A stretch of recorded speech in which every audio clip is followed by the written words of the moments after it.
Nakaligtas ang isang tindera sa Valencia City, Bukidnon matapos makuryente sa kalagitnaan ng malakas na buhos ng ulan. Yan ang umarangkadang balita ni Jam Nueva.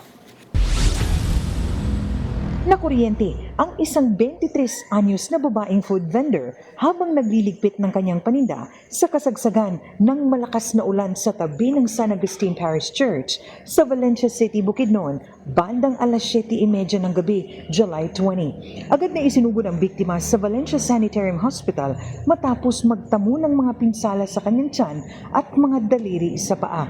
Nasa ligtas na kondisyon na siya. Sa investigasyon ng Valencia City Police Station, napag-alamang biglang naputol at bumagsak ang isang electrical wire sa hanay ng mga food cart habang may brownout sa lugar.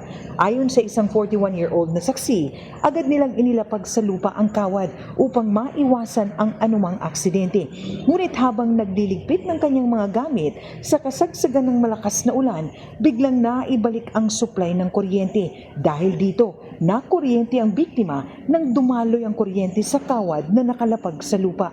Agad na rumisponde ang mga pulis sa lugar at nakipag-ugnayan sa First Bukidnon Electric Cooperative upang masiguro ang lugar at maisaayos ang naputol na linya ng kuryente.